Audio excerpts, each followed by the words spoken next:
let me welcome everybody here. It is really wonderful to have you gathered here this evening.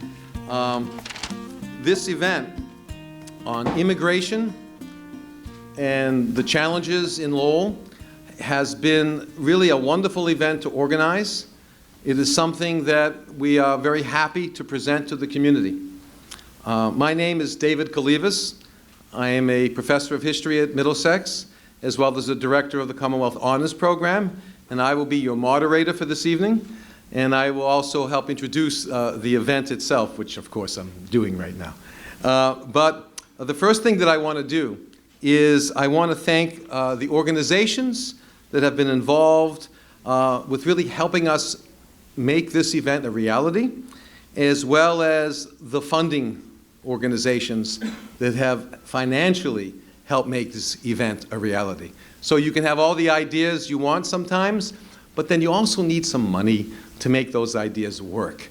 So first, I want to thank the Lowell National Historical Park.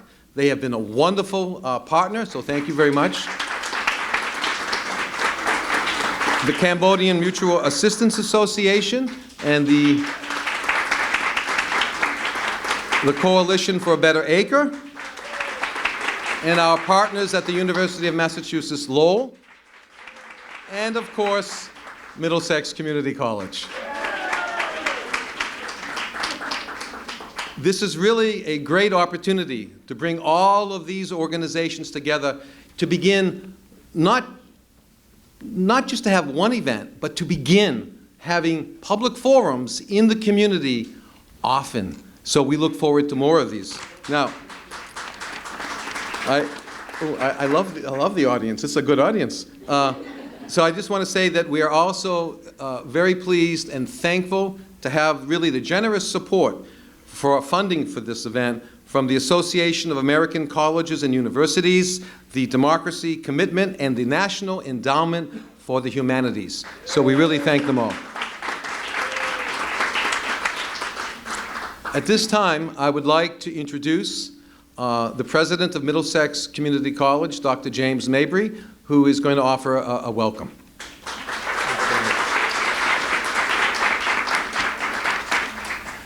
Thanks, everybody. And I just want to say it's so nice to see all of our students here today. And really, thank you for coming out. It's almost with complete certainty that I can say that in this room we are all immigrants, and that we have all come from other places, somewhere in our family history. In my family, on my side of the family, we have German and English roots. And later, we found out more about the English side when we lived in London for a number of years. And it was really interesting to see my first daughter get really interested in both genealogy and history and really do some investigative work on our family. And after trying to figure out where the family had lived, we had to overlay a 19th century map on the grid of South London and figure out where the family was. But then we could go down and stand on the street where my great-grandmother lived the last record we have of her in English in 1871. And that was just a really cool moment for our family to sort of identify with this neighborhood and where the family had come from. On my wife's side, they're all Italian, and they eat much better than we do and have a lot more fun in the kitchen. So it's really a wonderful family and a wonderful mixture there. And it just emphasizes how much we are part of that tapestry of people from all over the world, from all colors and hues, that have really come here and established their lives in this country. And we are really here to understand more and to celebrate the heritage of immigration in this very interesting city. And it's a history that is particularly rich here in Lowell. I mean, wherever we look, we can see evidence of those successive waves of immigrant migration and the contributions that many, many people from so many different nations have made to this city. And also I want to say that during this season of some very angry political rhetoric, that it's really great that we come together and we talk about this with facts and with open minds, rather than with slogans and with demagoguery. So it's really great to be here and have the historians here that we have tonight. And it's really a big deal also having this partnership. It's wonderful we've taken these national grants, worked together with the National Park Service, University of Massachusetts Lowell, the city, and all our partners here to put together this program tonight and really work at the beginning, as David pointed out, of this partnership.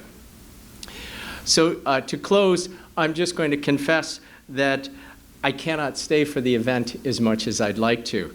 I got home from a conference last night at 9:30, dumped everything out of my suitcase. I actually have to go back and pack because my daughter's getting married in a couple of days in Washington, D.C., and I haven't even started.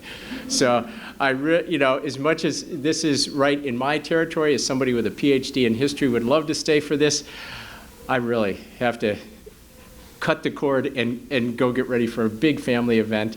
And it is the wedding of that young girl who helped us find the street in London, and it will be a great family event. So thanks very much for coming tonight. Thank you very much. Yeah. Thank you very much. So let me explain a little bit about the ground rules, but before I do, the ground rules, it's a ball game, you know. Let me explain a little bit about the structure of the event.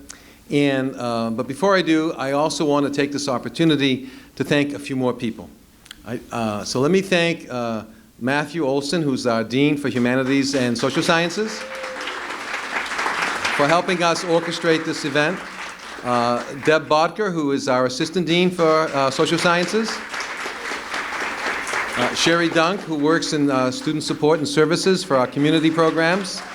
And I also want to thank for his support always in everything we do, our Provost and Vice President for Academic Affairs, Phil Sisson. And all the students and faculty, Carlos and Michael, and I can't even see all the other faculty that are here, but all the faculty and students who've come tonight, what we're doing at the college is all about you. It's about the students and what we can do to provide opportunities to learn. So this is one of those opportunities. Thank you very much for coming. So let's get the show on the road.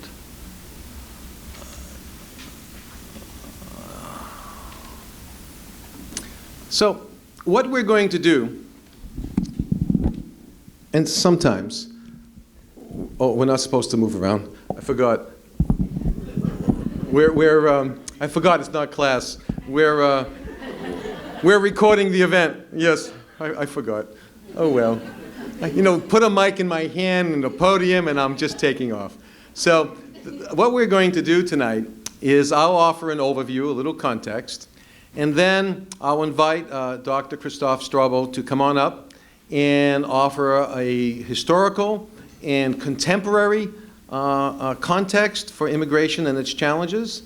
And then I'll invite Bopha Malone to come on up, who represents the Cambodian Mutual Assistance Association, Enterprise Bank, and is a Middlesex trustee, to come up and talk about the challenges of the Cambodian experience. And then I'll invite Julia Gavin to come up from the Coalition for a Better Acre, the Director of Programming there, to come up and talk about the really the great work and the challenges facing many communities, immigrant communities in Lowell, through her experiences and through the experiences of the Coalition for a Better Acre. And we'll all have around 15 minutes each, give or take, maybe 10, 15 minutes each. I said I'd take 35. And then, but just a little tidbit about the Coalition for a Better Acre, 35, no, 30, maybe. 35 next year. Yeah, but 35 years ago when it was founded, I was one of those community members who, along with my wife, who's here in the audience somewhere, that were helping organize and pushing with others to help found it. and was early a community member on the board, actually, for a couple of years. So we're really proud to have this event. So let me start. Let me start with getting this online. Uh-oh. Deb, what's happening? What'd you do? I want to go to this slideshow. I don't know. What'd All you right. do? I didn't do anything. Okay. It's not I showing don't up. know. It's not Okay, hold on. Exactly. Yeah, this would be nice televised. Why is that? I don't know. Maybe close this? It's not changing at all. What'd you do? Nothing. Okay. Okay. Well, now you got my soccer team. All set. Okay.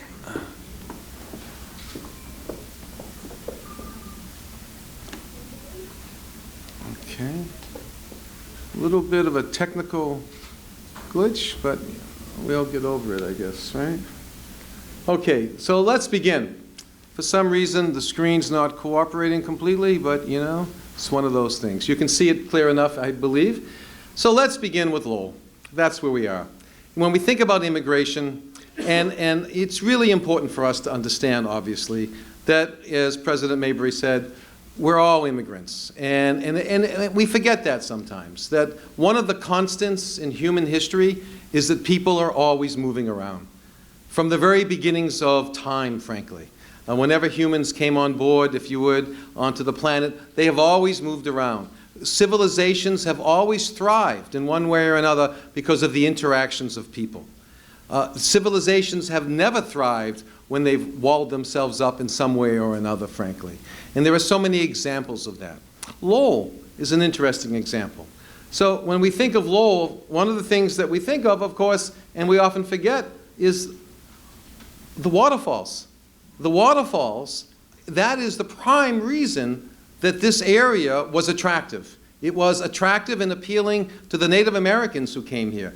With the waters of the Merrimack River, there was salmon, there was fishing, there was an ability to harvest and get protein for their diets, and to have a thriving community around the Merrimack River for the Native Americans prior to the Europeans' arrival in this area. So right from the very beginning, we see Lowell's geographic setting attracted immigrants. And of course, eventually, and unfortunately, the Native Americans were pushed out, and they,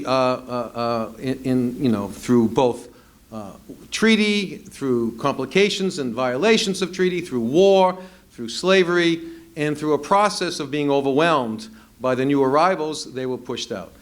Nonetheless, that same source of energy, the river, that gave so much opportunity to the indigenous people here, provided a new opportunity, of course, when Lowell was founded in the early 1820s, and the factory system and the entire city created as a model was the idea of those who created Lowell, a model for an industrially developed community that would develop exports and resources that would both enrich those who owned the factories, and the theory was also provide opportunities for employment, initially for the neighboring young women in the communities who would go to work in the factories, and later for the series of immigrant groups who would arrive. And I'm not here to talk to you about each of these immigrant groups and their experiences, but I'm here to tell you then that this factory system, of course, didn't really produce the kind of idyllic, if you would, idyllic society. It did create working classes, it did create wealthy classes, it didn't always share in the wealth, as we know properly. It created polarized conditions socially and economically, but nonetheless, it created the blueprint for a society that we are living in now. And a society that has many immigrant groups. And I'm just going to mention one of those groups. And it's a one that's dear to my heart because I'm part of that group.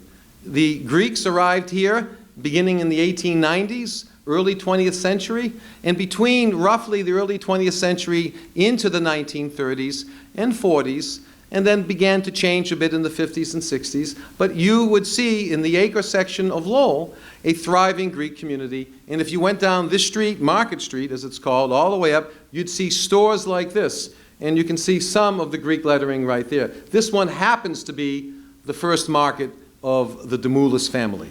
This was the father's market, the butcher, and the meat store that they had there. So we know that essentially all communities go through this process. They arrive looking for economic opportunity. They don't always find what they thought. My grandmother thought when she came here in 1905 thereabouts, as a young child of about 15, that there was going to be literally gold on the streets. You've heard that in the textbook. She really thought it. And when she got here, she says, you know what? There wasn't any gold. So there wasn't any gold, but there was a new community and a new life. And this world of the Greeks, of course, is mimicked by each of the other immigrant groups that come into Lowell. It's part of that process. The challenges they faced were harsh. How to make a living when conditions didn't always allow them easy access to jobs, when the jobs were low paying, when the living conditions were not the best at all. So those were always the challenges. And eventually the Greeks developed their community, and eventually, of course, we know, I don't know if you've ever seen this church in Lowell, that they founded their church in 1905. And this is the Holy Trinity Greek Orthodox Church that later, many decades later, they then built this homage, if you would, to the ancient Greek civilization, and this reflects the ancient Greek temple of Delphi. Now, it's an interesting contradiction having the ancient Greek temple of Delphi and the modern Christian church, but that's another story for another time. Nonetheless, it's part of the Hellenic heritage, combining the ancient with the modern, and in this sense, it's like Lowell. Lowell combines all of its experiences with all of the community groups and all of the immigrant groups, experiences that were not always the best, experiences that left many groups particularly challenged when resources weren't available, when there were these vast sort of polarizations between the wealthy and the poor. Nonetheless, taking those experiences and creating a community. Eventually, of course, like many immigrant communities, part of the old world came with them. So in the 1920s, there was this fellow that you used to see on coffee cans in the market, but it's not there anymore. His name was on Greek coffee cans, but those are long gone. This fellow's name, Eleftherios Venizelos. He was the prime minister in the early 20s, and why do you care for this talk that he was the prime minister of the early 20s? Well, only because in the early 20s, this was the king of Greece at the time, and the two of them got into a big conflict. And with the king wanting more authority and Venizelos wanting more democratic practices. The point of me telling you this is, of course, that split in Greece in the 1920s spilled over to the immigrants here. So not only do you have the challenges of the economic challenges, the social integration challenges with the new community, because when the Greeks arrived, they were called the garlic lovers. You know, they smelled of garlic. You know, the Irish that were here, it was a new smell for them, I guess. So there was this animosity, if you would, this sense of, who are these Southern Europeans arriving here? Well, not only do you have those social integration issues and complexities and challenges, back home when there's a political split in Greece, it bled here. So there was this one church, and in the 1920s, this one church, if you look at the Lowell Register of the Times, right here, there was a riot between those who supported Venizelos and those who supported the king. And literally a riot, surrounded, I like to say, by the good Irish police officers of Lowell, which was really a fascinating picture to see if you ever do the research. And a riot that led to half or some percentage of the community of this church say, that's it, we're leaving. And they went and they built this church, eventually called the Transfiguration Church on the North Common, in Lowell, in the North Common. And so you can see how the political split and tension of the homeland bled over. So that's another set of challenges. The challenges of still communicating and still dealing with the political and social splits of the homeland as they come over here.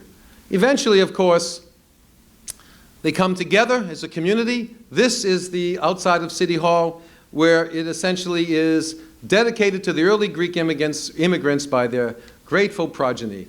And this says at the bottom, essentially, may their memories be eternal, Eonia Afton Imnimni. And this is essentially a coming together then. Eventually the communities come together, and then they have their celebrations, they raise their flags, they go to City Hall for their proclamations, and eventually the celebration around festivals. So when we think of the challenges of immigration, when we think of those challenges in Lowell, they're multiplied by all of the different ethnic groups, and they're multiplied by all of the different realities, both here in the city and both back home. And so now, just think about this. We are going to hear about the experiences of others in our panel who are going to talk to us about different immigrant communities and challenges. And we'll begin first with Professor Strobel. I keep making that mistake, so come on up.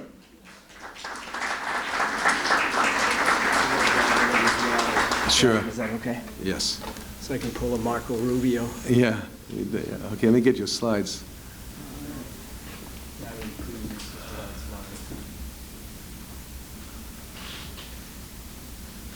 All right.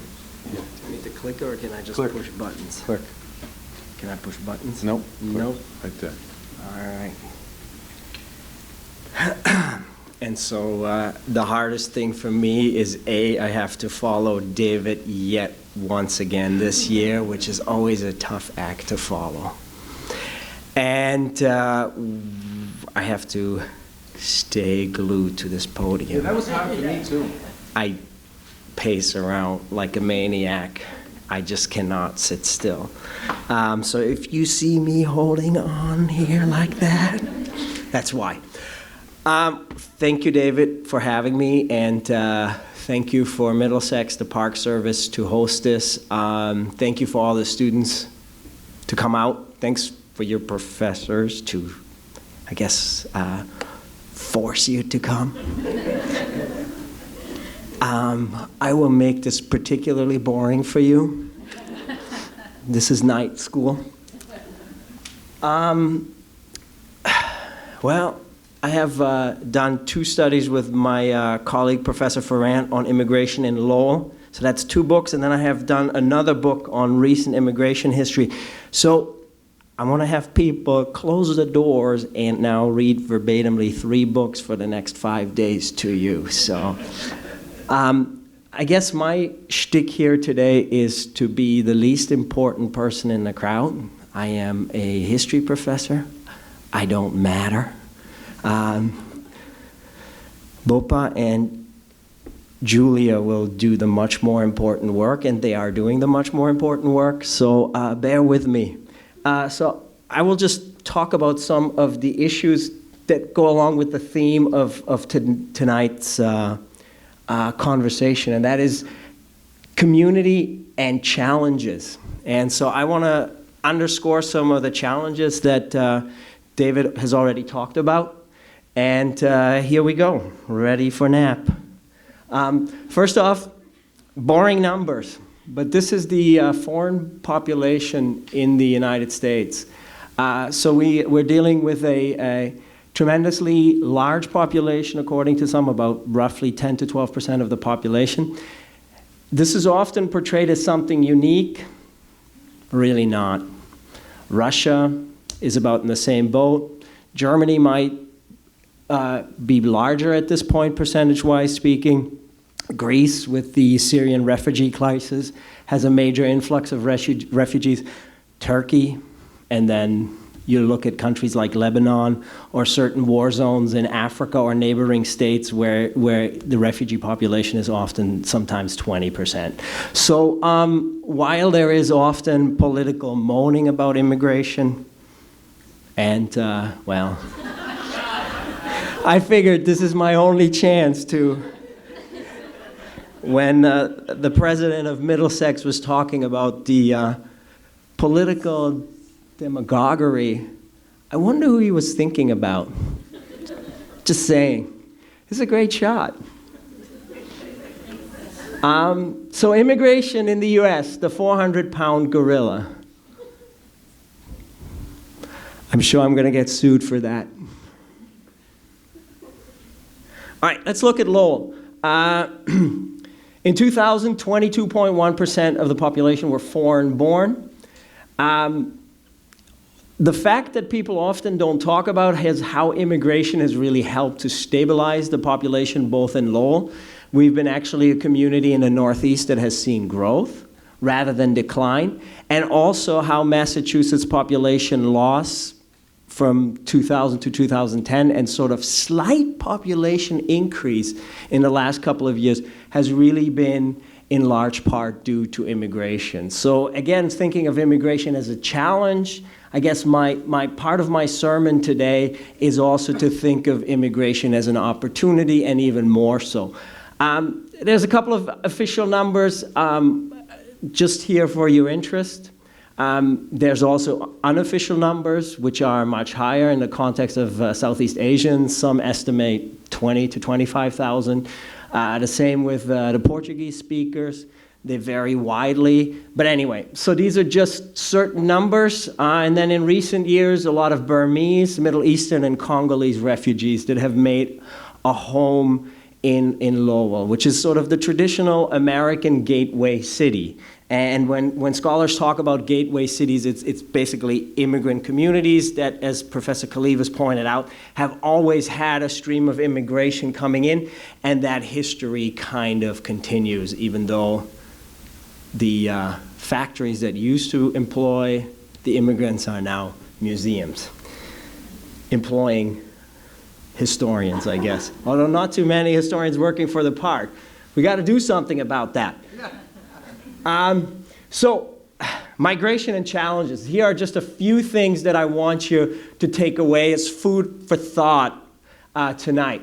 One of my favorite ones is my forefathers became Americans right away myth. And I think, as David pointed out with the Greek, and the Greeks are in some ways special and exceptional. David would kill me if I would say otherwise. But actually, the Greeks are quite unique. If you look at the history of immigration, whether you talk Germans, you talk Irish, it takes at least often Italians 2, and really realistically speaking, 3 generations throughout the 18th, 19th, and 20th century for people to sort of quote unquote assimilate, which is kind of a word I hate, but we'll use it. Challenges: racism and anti-immigrant sentiment. Oops. Now I'm really going to get it. That is a big challenge, and I wish one could say that it's all Trump's fault, but really, whenever there is some sort of crisis, having conducted various oral histories with immigrants, in most recent years, 9/11, but whenever a terror attack happens, there's anti-Muslim sentiment. Sometimes the anti-Muslim sentiments hit Sikh people who are not Muslims, but they kind of wear turban head coverings, which for some people makes the assumption, well, they must be Muslims, because I heard that on Rush Limbaugh, and he uses that kind of very horrible racist term. But anyway, so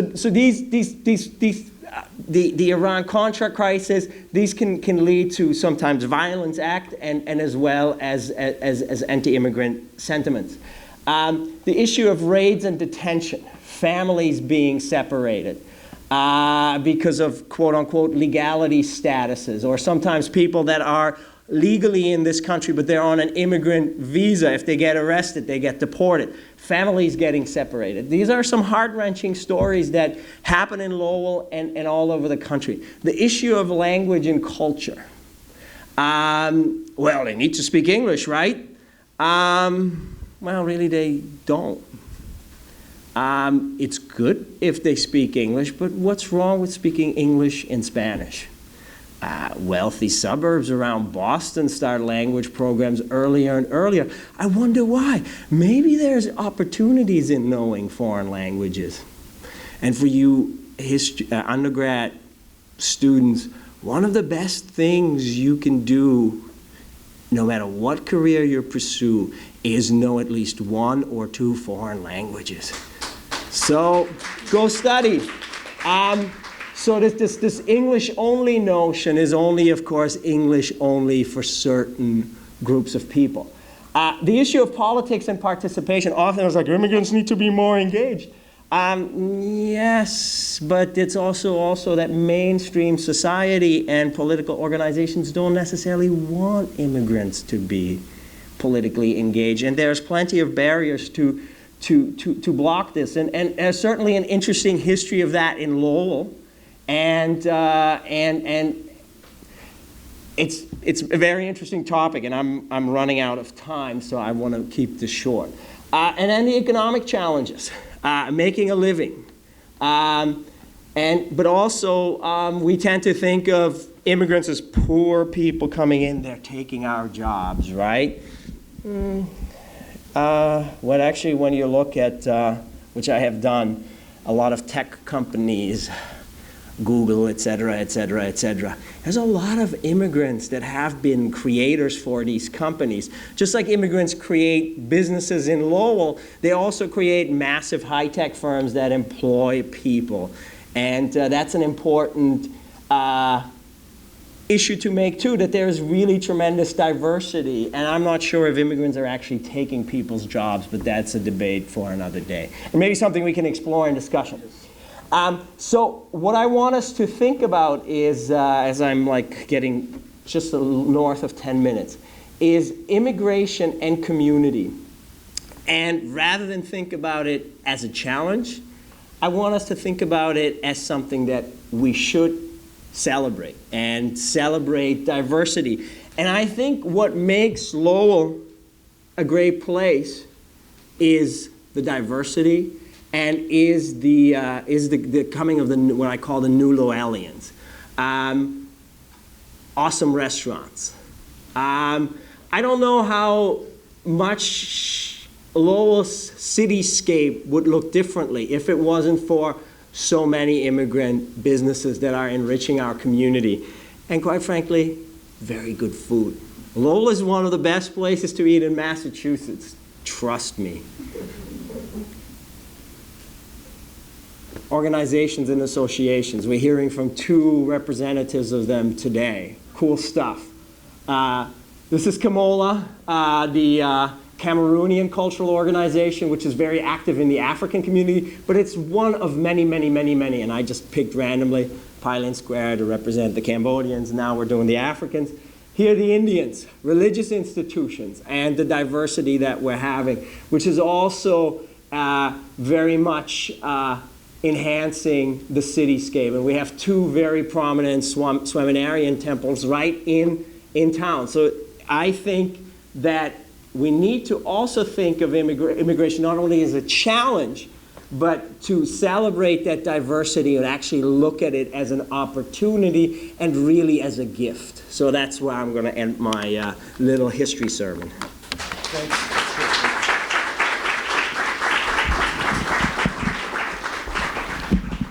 So next I want to welcome Bopha Malone, Middlesex trustee and representing the Cambodian Mutual Assistance Association, to the podium.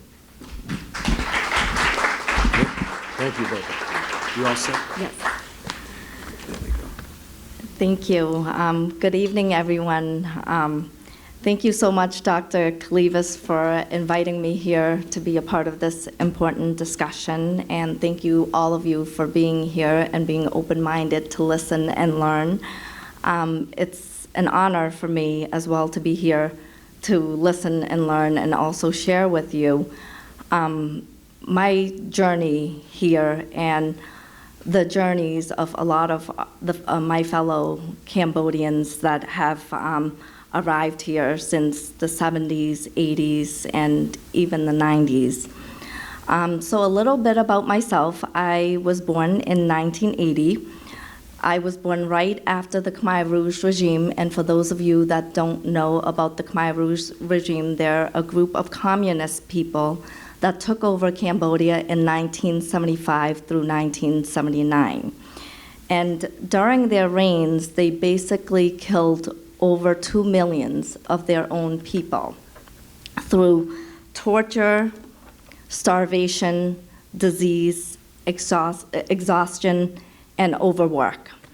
And basically, if you were considered an intellect or smart, or if you say anything, you would be killed. My parents lived through that, and fortunately, they survived and they made it. And fortunately, I was very lucky to be born after that whole event. Even though the war was over, they knew that still being in Cambodia, it wasn't safe. So in order to give us a better life, they knew they had to escape.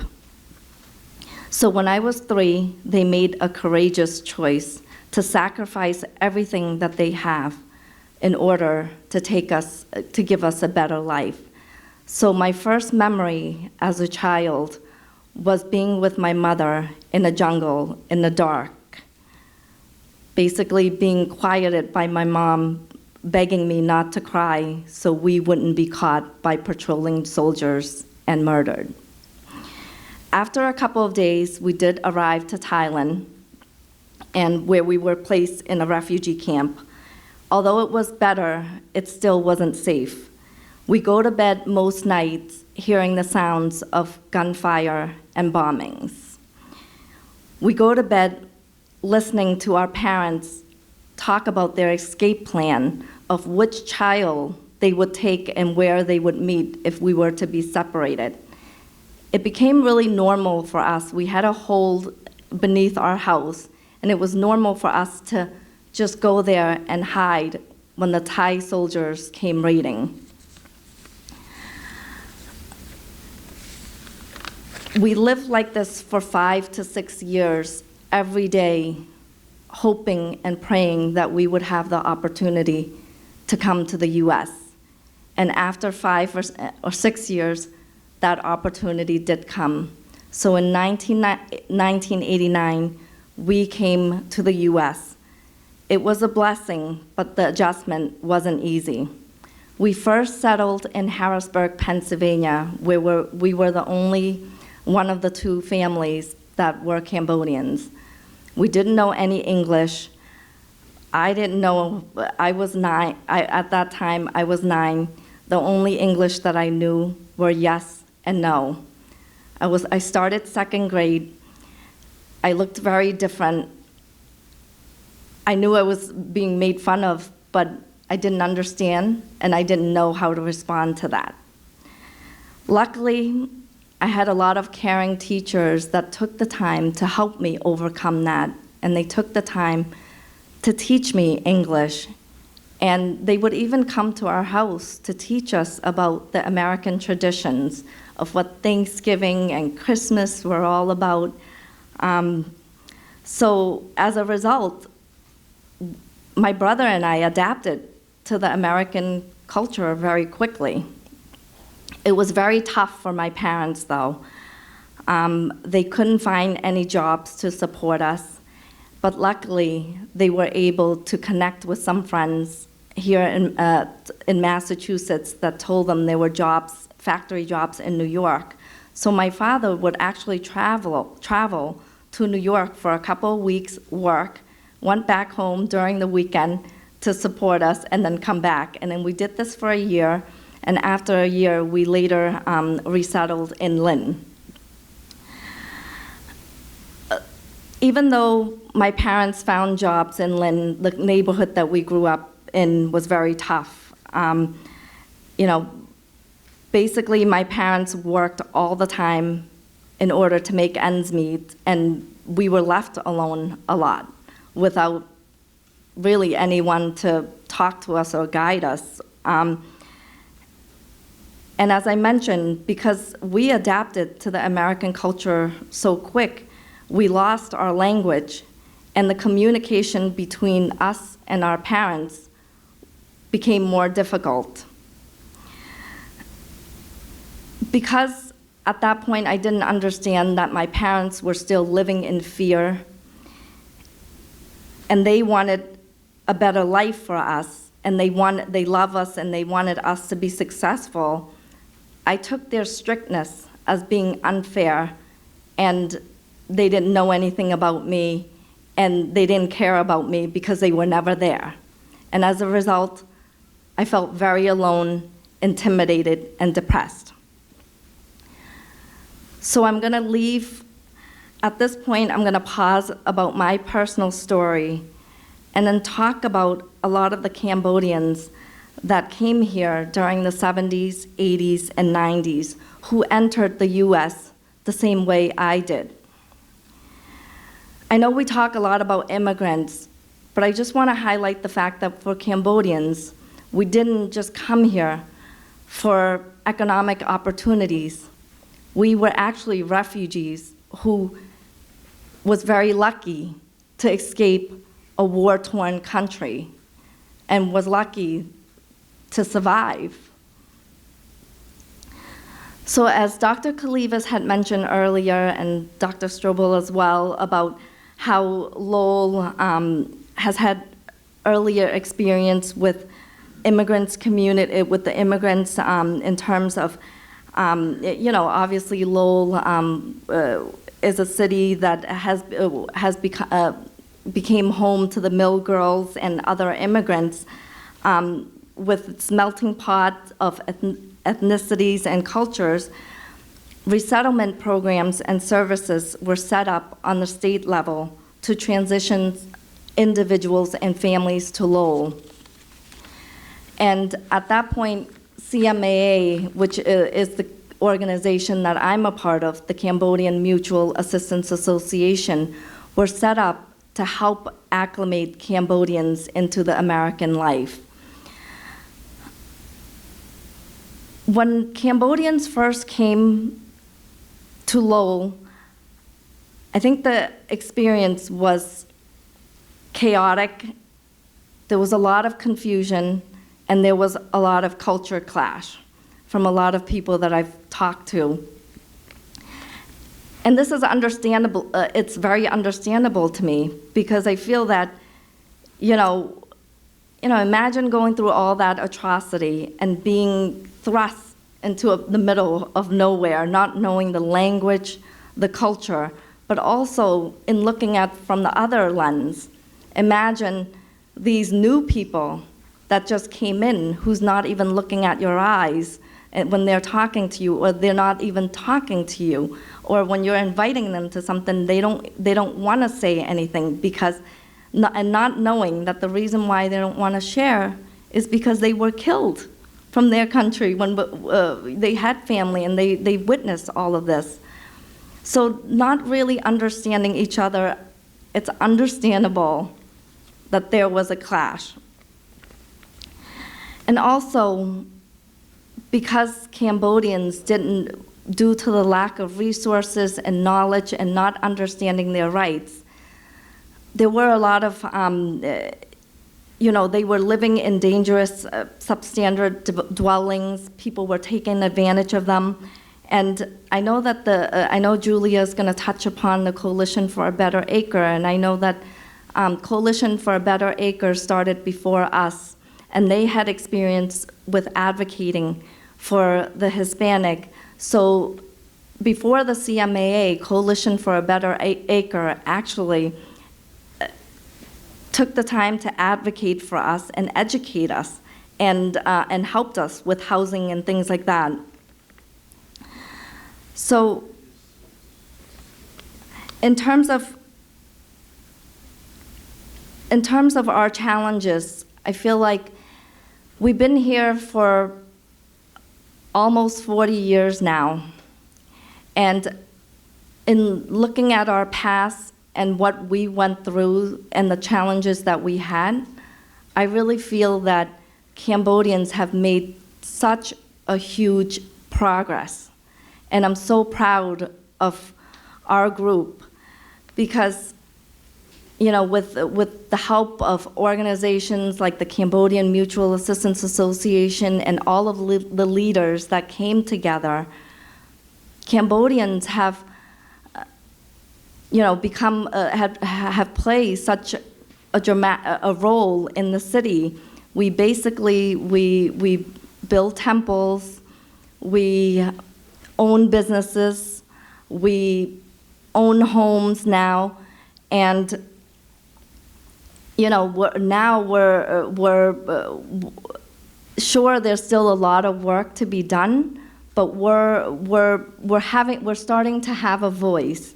And, you know, for me, just having the honor of sitting on a board of a college where growing up, I never thought I would even have the opportunity to go to school. You know, so now being at this place where I can advocate for other people, it's, you know, it's such a big accomplishment for our group, and I'm really proud of us for that. And I know that Dr. Kalivas, also, which thank you so much for sharing about the Greek community, of how your community were divided with the politics at home. And when I hear that, it's like, you know, to hear that we're not alone. We're actually going through that right now as well. And you know what? You overcame it, and we too will overcome this. And so I think it's important, and like, you know, thank you so much for taking the time to you know, have this forum, because I think it's such a great way for us to learn about each other, and in talking more, knowing that, you know, we are a working city, you know, we're a work in progress. It's, you know, I'm proud of the fact that even though we had, in terms of Cambodians, but also in terms of the city, we had so many challenges. We are such a great role model for other communities. We can be a great role models for other refugees, but at the same time with Lowell, I really truly believe that we're like at the forefront of a lot of gateway cities. So I'm very honored to be a part of Lowell and to be here tonight and to listen, to meet with, you know, to connect with a lot of you and meet some of the students and faculty, and you know, so I really thank you for giving me the opportunity to share and to learn as well. And for those that are in the room that are Southeast Asian, I know there's more Cambodians here. Happy New Year. Suasday Chnam Thmai. Akun.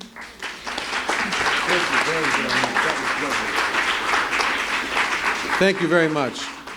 That was very meaningful. So I'm going to introduce Julia Gavin, who's the Director of Programming from the Coalition of Better Acre, to come and talk. But to do that, I also have to get her slides together. And before Julia comes up, I just want to make a note about procedure, about process. So once Julia is finished, we're going to move the panelists to the stage. And while we're moving to the stage, our great crew here who are doing the, I was going to say videotaping, but that's not the word we use anymore, but who are filming us, they need to do some white balancing or something or other with the screen, and there's that technological stuff with the TV that they have to do. So we're going to transition to the stage. While we're transitioning to the stage, they're going to do the magic of the TV, and then we will then have it open for discussion, questions and answers. I will moderate. You'll raise your hand. It's very bright, so I can't see you all up there as much, but you'll raise your hand. I will say, yes, you may speak. And then if you speak too long, I'll say, yes, you may stop. And that kind of thing, okay? So, and if you keep speaking after I say you stop, I'll speak louder, because, you know, have loud voice. So, no, but in all seriousness, we'll try and do that. Very civil and respectful. You know, some of these issues are very emotional, but we'll try and keep everything civil and to learn from each other. And when Bopha said we share, we learn, and we share the experiences, and we learn, and the experiences aren't always the same. Sometimes they're contradictory, so we learn from them. So that's what's going to happen once Julia has her time up here, and then we'll move to the stage. So let me do this. In future, we have to get someone else to do all this technical stuff. Okay, so hold on. One. Hold on. And, oh, that's me. It's not about me. Oh, where'd it go? Here we go. So here we go.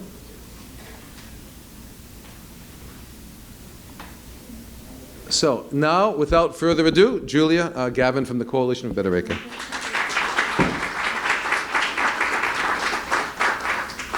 Yeah, and that's a pointer if you want it. Thank you so much. Hello. Thank you all for being here tonight, and thank you for all of our sponsors and partners. Oh, hi, I can see you. There we go. Okay. Oh, it is bright. You're right. Very bright, yeah. yes. Wow. Oh, they can hear you. It They picks can? up. Okay. All right. Off you go. It'll pick up. Just speak. It'll pick up. Okay. Okay. Thank you. So I'm, as Steve said, I'm from the Coalition for a Better Acre. From day one, the Acre has been the landing zone and development neighborhood for all of Lowell's immigrants, I would say. It started as a literal acre of land that was set aside for the Irish canal diggers. I'm the Irish canal diggers. It's my representation. And then as the neighborhood grew, more groups came in, the Greeks came in, French Canadians, eventually Hispanic, Khmer. More recently, we're seeing a lot of Burmese neighbors coming in. It's just a fantastic place to work. So many different people, so many different restaurants. A lot of people are talking about food tonight. There's a reason for it. It's fantastic. So the Acre is a really exciting place to live, work, and play. And CBA has a lot to do with that, but unlike Bopha, this is not my story. The story of CBA has always been the story of the residents. The residents from day one are who have made CBA and the Acre what it is today. So a little bit on CBA. Let's see. You can see from our sign, from the very beginning, CBA was a strong advocate for the Hispanic population that really just didn't have a cohesive voice. And that's an issue that's continued on to today, and we're working on getting back to that work.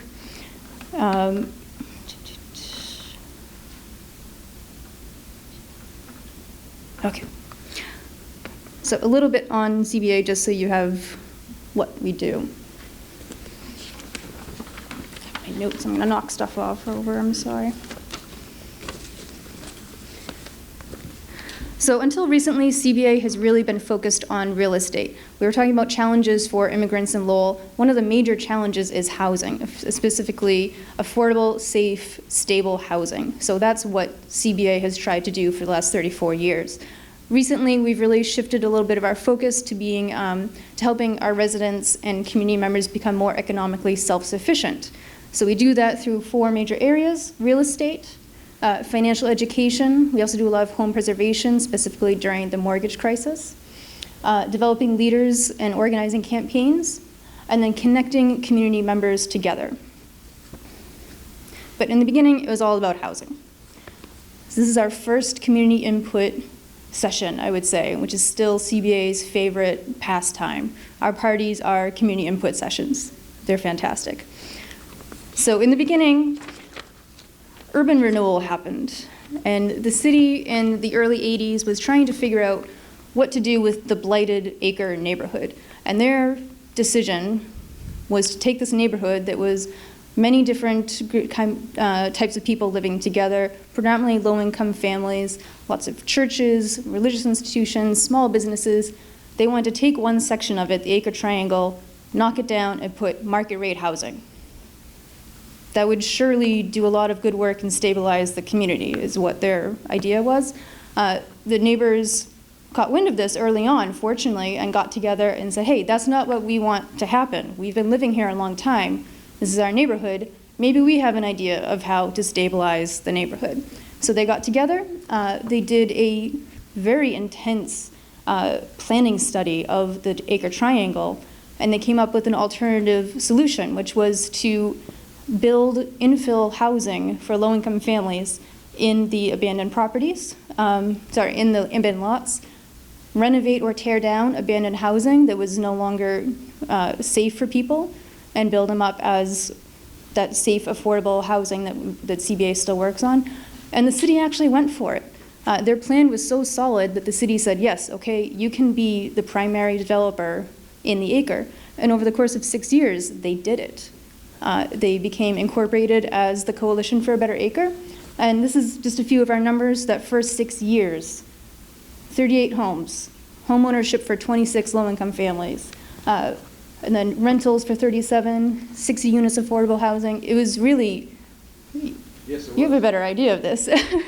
It was a really fantastic 6 years of true community organizing, and that was the immigrant population getting together and seeing that they had a common focus. Their common focus was the success of the Acre, so they did what they needed to do to make it successful. And then after they finished with that, because, you know, they needed another big project, they heard that North Canal, which is the series of small apartment buildings along Father Morissette, that HUD was going to get rid of them. They were expiring use, not taking into account that there was 267 families living in these housing units. So again, CBA came together, said, okay, what can we do? Excuse me. For another, I think another 6-year effort, they took control of North Canal. The original developers had never finished the buildings.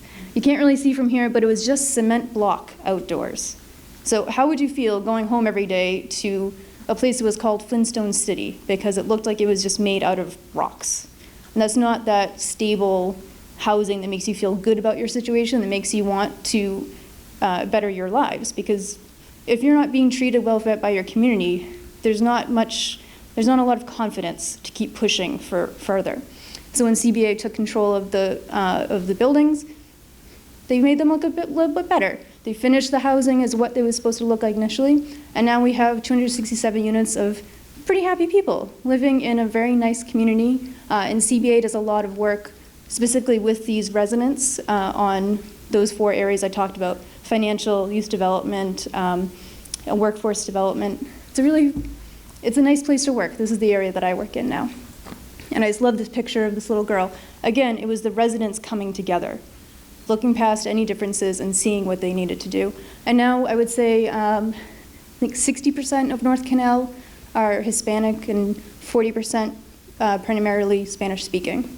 So it's a little microcosm of Lowell, I would say, that section. We've also done a lot of organizing for better work for our residents.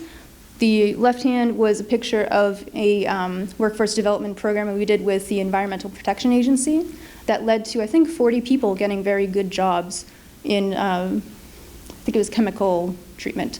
And on the right is the very beginning of the Acre Family Daycare. It was a really fantastic story. It started in, I think that was 88 or so. And the goal of the original Acre Family Daycare was to give stay-at-home moms, primarily immigrant stay-at-home moms, a way to make income, and then also help their neighbors increase their income. So we provided training for these women to become certified daycare providers. And so they were able to open all these small businesses. Their neighbors were able to send their kids next door, across the street, to someone who understood them. So you could, if you already knew the woman that was doing the daycare, you felt comfortable. There was more culturally competent care that these kids were receiving than they would have gotten, and it's less expensive. When you're struggling, childcare is very, very expensive. So it made this little internal economy within these housing units. And eventually, Acre Family Daycare spun off on its own and is its own independent nonprofit now, and they care for about 400 kids every day in Lowell.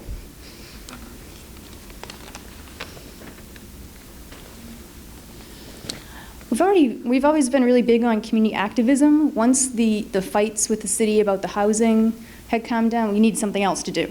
We needed some more excitement. So our residents have always been very, very politically active.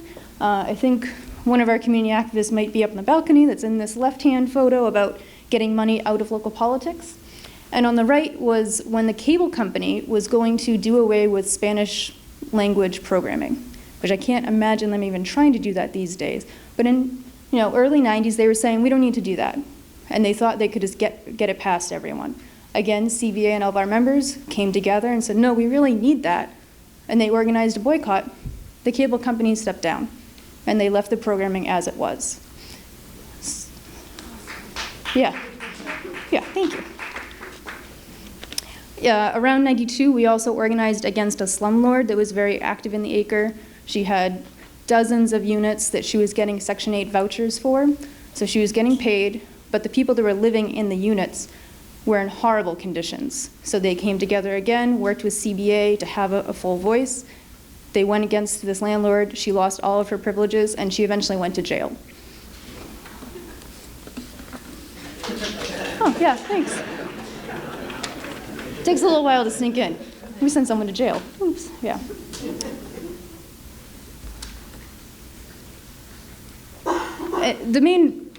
The thought process of CBA is that residents need power.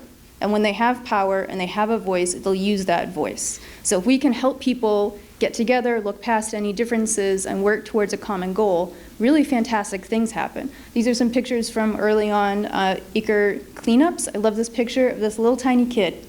The t-shirt is on the ground practically, but they're excited. You know, we get over 150 people that come out every year for our Acre cleanup.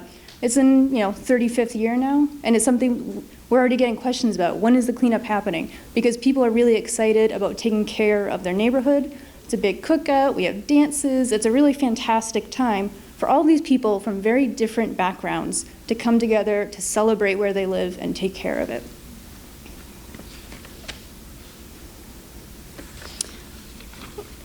Inclusion has always been the backbone of CBA. How I've been talking about residents looking past their differences, getting involved, getting a voice in this city. But in recent years, we've really pushed it to the forefront of everything we do. So all of our meetings are translated to Spanish and Khmer. All of our materials our meetings are interpreted, our materials are translated.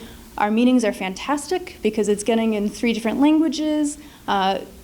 Watching the understanding ripple throughout the people who are gathered is really interesting. And it just gets people into the same room together that wouldn't normally have a reason to get together. Our potlucks, monthly potluck is fantastic. Everyone is invited. It'll be next Thursday.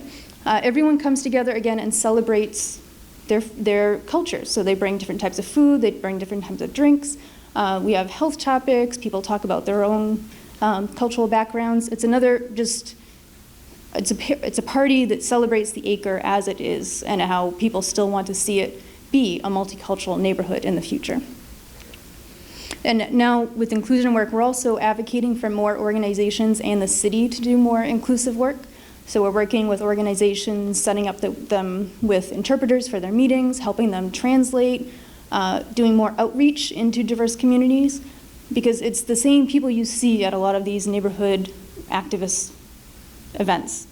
There are other people that live in this neighborhood, in this city, that have a voice, that need that voice also. So if CBA can help by bringing in some of our members, we're going to do that. One example was, I'll go to the next one. Oh, no. Candidating.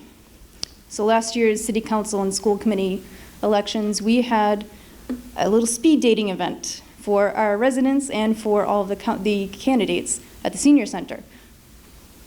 Our residents sat at different tables. The different candidates would have 5 minutes with each table, and then they would move around and around. We had a Burmese table. We had, let's say, 3 or 4 Khmer tables, 2 Spanish tables. And the candidates said they got questions they had never heard before. Some of them have been campaigning for 15 plus years, which says something also. But they got questions they had never heard before. And people that were sitting at the tables with their neighbors that they didn't know before, they heard what their neighbors' concerns were that weren't necessarily theirs when they came in, but once they heard more about their neighbor's situation or saw the candidate's reaction to something, suddenly they were interested in that as well. So it was a really fantastic event, and I think it really encapsulates what we're trying to do. We're trying to get people more power in the city, from the Acre all the way up to city council. So that's it. Thank you. Thank you very much. So here we are again. Thank you. We have our panel together, and we're really going to talk about what it takes to make a community. How do we integrate, really, all of the people that always come to communities and create new life in those communities. So we have our panel, and we're going to start with our first question, which is Rajesh Munyanya, who is from UMass Lowell, and he has his own mic. Yeah, thank you, Professor Kalivas. My question is on how, especially to the CBA, I forget, it's Coalition for a Better Acre, right? Okay, how is CBA trying to reach out to the immigrant communities? I know there are different programs you talked about trying, because you're used to the usual faces. What strategies are you trying to reach out, to utilize to reach out to these communities? Because I'm an immigrant myself. I came here in 2009, and there is still that gap that I seem to sense. Mm-hmm. So I'm interested in knowing what kind of strategies you're trying to put forth. Thank you. Sure, thank you. That's a great question, and it's something that we're working on, and we've been working on it for 34 years. I see a lot of our outreach happening through our programming, so through our after-school program, our health equity programming. We're trying to find new people that way. We're doing a lot of outreach into churches, other religious institutions, through some of the schools also. A lot of it is word of mouth. So if we have volunteers that come in a lot, we give them materials. We say, okay, if you know anyone that's looking for this type of programming, please tell them, please bring them to the next event. It's hard. It is a challenge to reach new groups of people. I want to give you my card so you can come to our meetings and get involved. I think it's a challenge that a lot of community organizations are working with, that we know the people that we work with, but we have to reach new people all the time, or we're not being effective anymore because we're not advocating for the people that need it the most. So I would say it's mostly through events and word of mouth, but if anyone has any ideas, definitely let us know. Does anyone else want to approach that question? Okay. Well, Go ahead, Bopha. I think Coalition for a Better Acre does this as well, actually. And for us, I know that same as Coalition for a Better Acre, we still, it's not perfect, and we are striving to be better at it. But I think there's various venues that we're doing right now in terms of we use social media to connect with people. We same thing with programmings, but we've started to. We actually, when we move, we're on School Street now, right at the heart of Cambodia town. So we are more accessible to the Cambodians because they can walk there without having to have a car. We actually, and as I mentioned, Coalition for a Better Acre does this as well, where we have a TV show where we connect with the elders, because the elders like to get their news better that way, and then you guys do the same thing as well, actually. So there's various ways, and same thing as Julia. I feel like if people have any other ideas, we would love to hear it. But we as I mentioned, Facebook, website, word of mouth, programming, TV shows, and yeah. Is there a council or an organization, an umbrella group that different community groups have put together so they can communicate and meet periodically, for instance? Is there that sort of group? That you're someone from your board, someone from your board or community sits on? Is there that kind of a group? There is the Nonprofit Alliance of Lowell that they meet monthly, and it's a lot of executive directors and director level people meet. They discuss different issues going on in the city. It's usually hosted, I think it's hosted at the Community Health Center pretty often, but I think there needs to be more. I would love to do a symposium for all the nonprofit workers in the city. One, because people should know how many of us there are in this city and how much of an economic driver nonprofits are in the city. But I think it would really help us build relationships more. One thing that's really helped us a lot is the Working Cities Challenge that the city is part of right now. It's a grant we're up for to do a large system change at the city level. So we're looking at some different ideas, but that's been a really good opportunity for all of the partners. There's about 22 partners to get to know each other more, and we are seeing some overlap now. So we're outreaching to other people's clients and to other people's residents. So things like that are are working. Does Middlesex or UML sit on this? And we are also a part of that? So that's good. We need greater communication, even within the college and the university, to know what's going on, to reach out and make these connections. That's great, thanks. Question from anyone? Next question or comment? Come on, I see a hand somewhere. Yes, is that Mai Nagabayashi? Mai, yes, Mai. Student from Middlesex in our Commonwealth Honors Program, I have to say that, yes. Okay, so my question is for Bopha. How has the CMA helped the Cambodian community by promoting higher education? Well, we're actually working on it right now.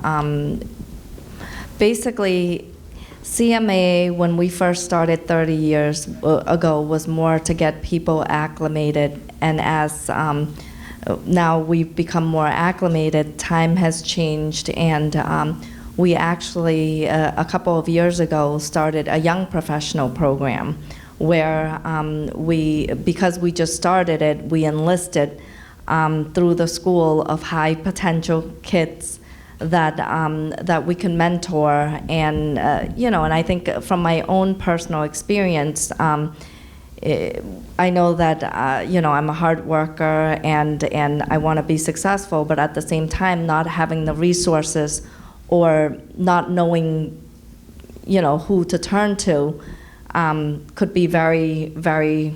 It's hard to navigate through all that, So we know that, and because of that, we started that program to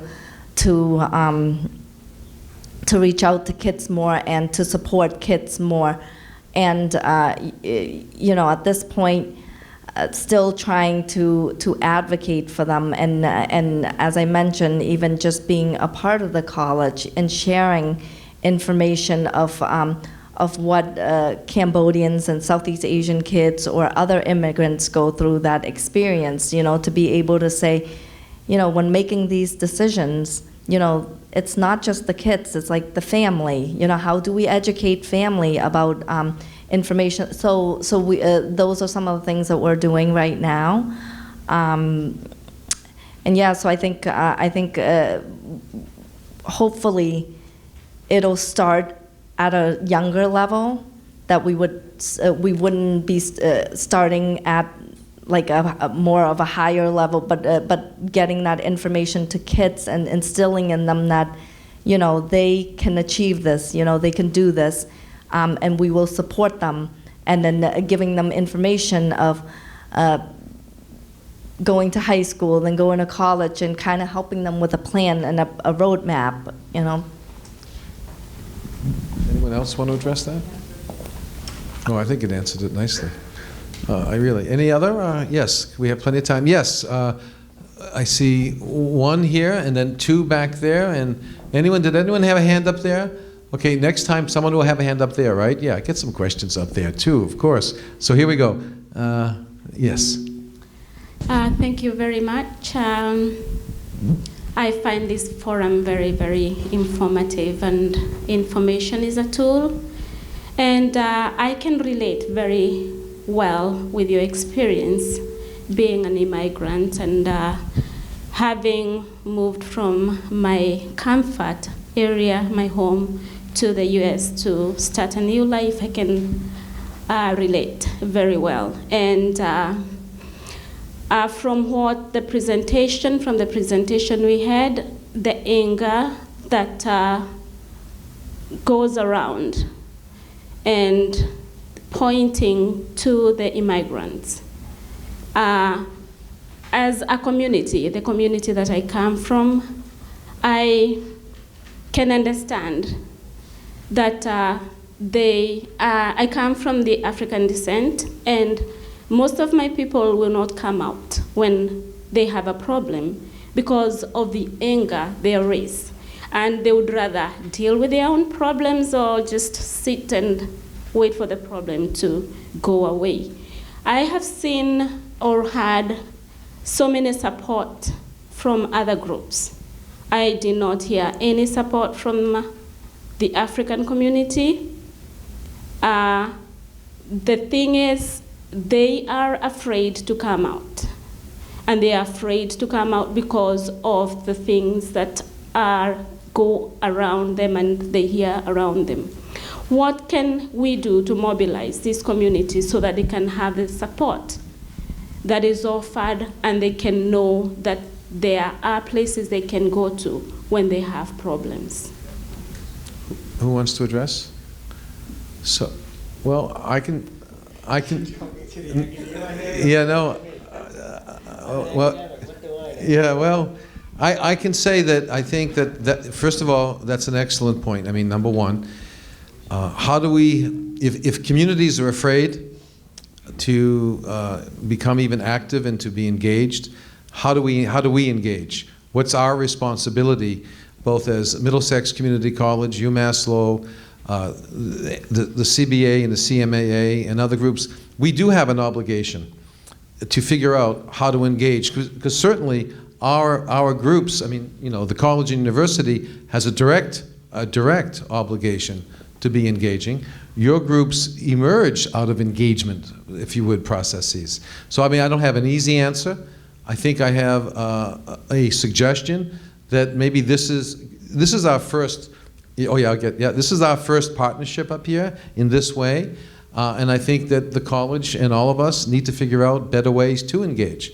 So we have folks from the college here, and they hear it loud and clear, and I think we hear it, and we're going to have to figure this out, but together. And so maybe after the event, too, we should chit-chat a bit more and talk about that in terms of context and what have you. So now this gentleman had his hand up in relation to this, but then we're going to go to that lady down there, too. So no, this fellow here with the tie. Answer her concern or the question that she had. When you're an immigrant into Lowell. Take the mic because we can't hear you. Thank you. My name is Elkin Montoya. I'm the president of Coalition for Better Acre, and I've been involved with Coalition for Better Acre for more than 25 years. And when we came here as an immigrant, we were looking for that organization that would unite us for a cause. And the number one back then in the 70s, early 70s, was the church. Okay, we looked for the church because back home, that's what some of the people went to the priests, to organize us, to seek help. Where can we get help? So that was the resources for us, that particular prayer, because obviously through the church, the helping hand, okay? That's when we became, and the priests started realizing that there was a lot of need for better housing back in CBA's time, okay? So that's one of them. Back then, there was no such a thing as they go to the city of Lowell or the city manager or whatever, because they didn't know what to do with us, okay? So the important thing is that housing was the number one. Safe housing, healthy housing was our concern. Work was there, plenty of work for immigrants. And like right now, there is still plenty of work for immigrants, low pay minimum wages or less. But the idea was to the safety of the children, the schooling, okay? Back then there was no, okay, they call it, what is it called, English for a second language? It was not. It was created because there was the need of that communication. When you have immigrants' children not going to school because the parents did not know where to go, the school system was not prepared to engage those students into it. So a lot of the kids were actually going without going to school for years, okay? Because there was no one out there from the school department reaching out. And I can tell you this because I, myself, when I went to the school, okay, there was no one who spoke Spanish. My parents didn't know what to do with it. I was able to get into a system where there was no such a thing as that. They had one teacher or one individual, one helper, going with the three of us. We were three brothers, okay, going to every classroom trying to help us out. Okay, so those are the things the church is a good, and you got a lot of African denominations and churches that can help out because they see the need of the community to go out there. So to answer your question, so I just wanted to. Thank you very much. Yeah. So, hold on, Christoph wants to say something, and then the young lady in the back, then the fellow with the red hat here, and then the young lady with the red sweater here. Oh, we're moving along. I think there's a couple of African groups or No, you have to put it down. oh, I have to put it down. Echo? Echo. Okay. I think my voice probably projects enough. And so, I mean, you have the Ghanaians that are very active, the Cameroonians, et cetera, et cetera, et cetera. So looking at what certain groups do might be useful. I don't know what your background is, but I'm also wondering if someone is a refugee from Congo who has experienced a similar history 20, 30 years later and the trauma that people in Cambodia have experienced. I think looking beyond your quote-unquote ethnic or racial group is good. And I also think when it comes to social activism and organizing, bigger is always better. And I think what might be useful for the city of Lowell is really thinking of a pan-immigrant center, pan-immigrant activism that really incorporates everyone. People of African descent, people of Hispanic descent, people of Asian descent, people of European descent. And there's a lot of challenges that are similar. Granted, there's differences, but there's also similarities into trends and tendencies and challenges that people face. There's a lot more in common, and if it's addressed in bigger numbers, I think it's oftentimes also easier to move things, but that's just... No, that's great. Young woman in the back?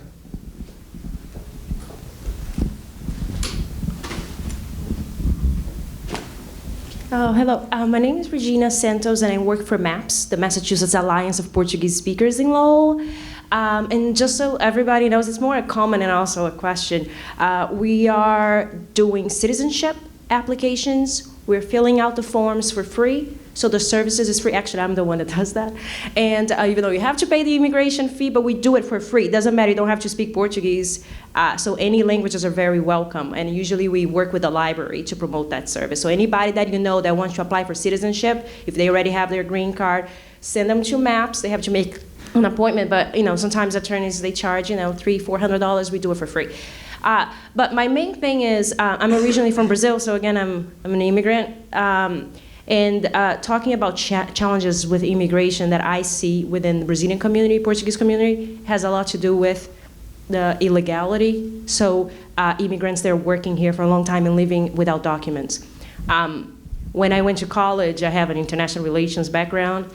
One thing that actually puzzled me was the fact that there's not that much conversation about solutions. So what people talk about immigration, they talk about the polarized, extremes. The immigrants I want to become legal, and the Americans are upset because all this economic impact, and there's a lot of misinformation about it. But why we're not talking about facts? I did a research in college about facts, real facts. I'm talking about money now, folks, because money speaks a lot.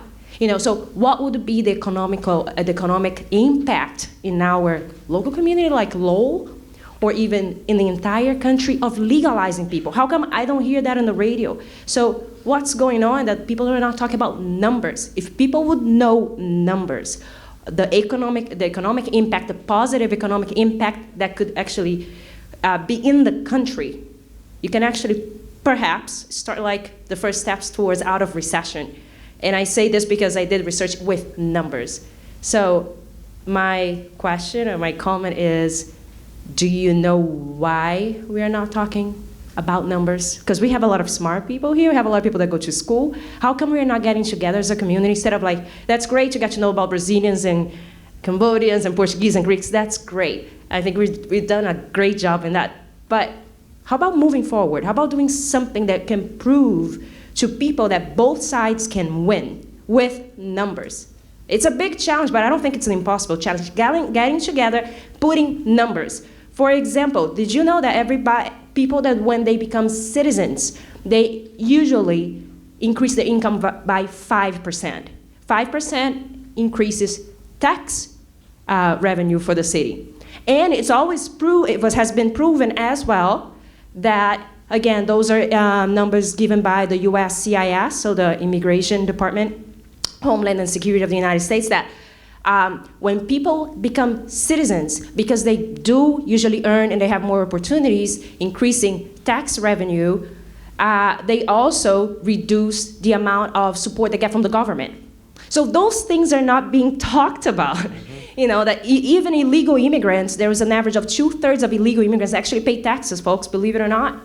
You know, and so there's so much misinformation. There are things that are not being talked about. When you legalize people, I have friends, and if you tell them that you charge them $10,000 a head plus taxes they have to pay back, they would do it. And they would like go down on their knees and cry, and they would be so happy to be having the opportunity to be legal in this country.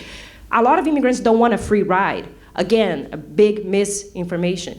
Like, misunderstanding that people just want it all for free. No, give them a path in which Americans will gain as well, with taxes, with increasing jobs, because people are gonna get their driver's license, they're gonna have to hire people for the motor vehicle, they're gonna have to hire ESL teachers, airports and airlines are gonna make more money because they're gonna go back and see their families. Talk about hundreds of thousands of people that will be traveling overseas. So, again, it's about the economic impact that I don't hear, and I got very frustrated. I don't hear about, for both sides. I don't want to hear about what will be good for me as an immigrant and my friends.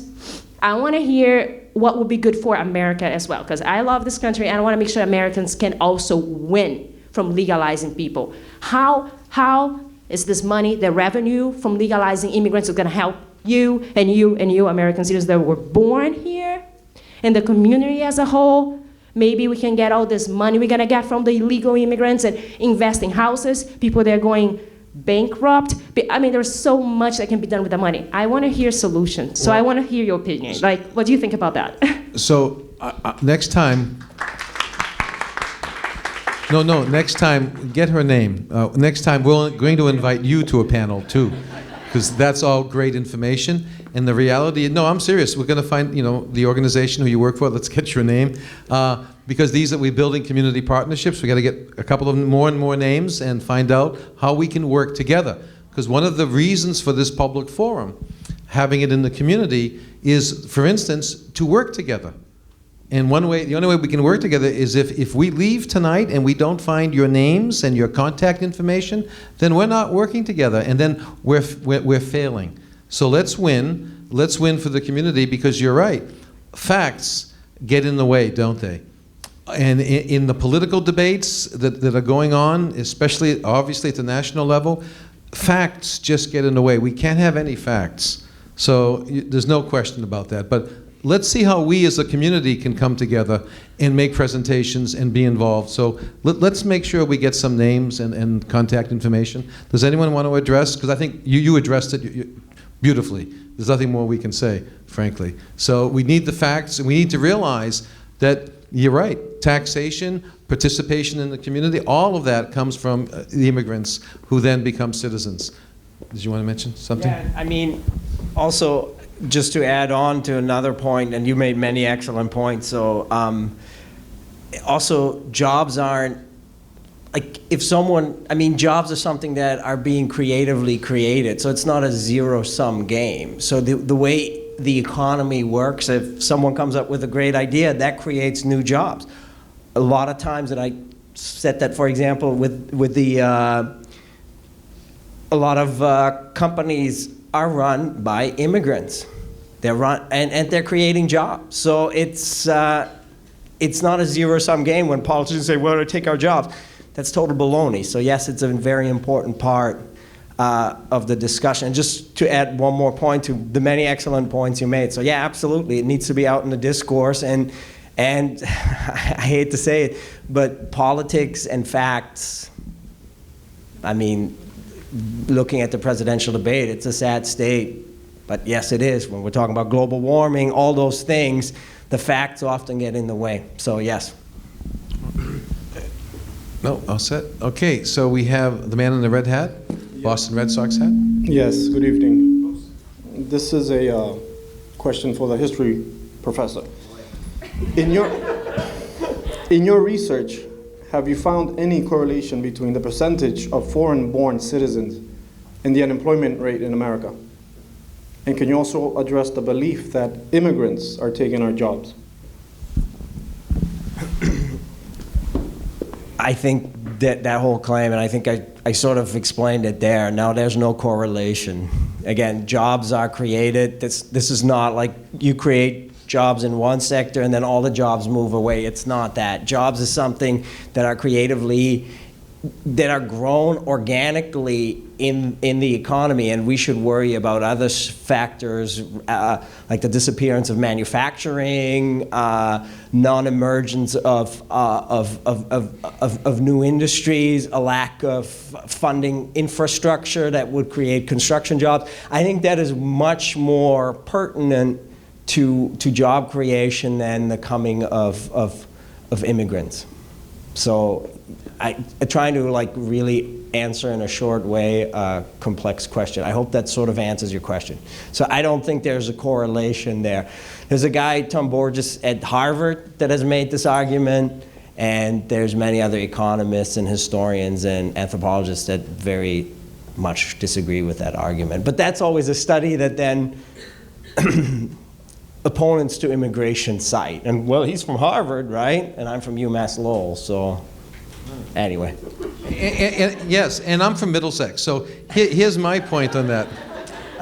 Here's my point on that, is that if you just take the historical example of Lowell, there were plenty of people here in the late 19th and the early 20th century, and then right through to the present.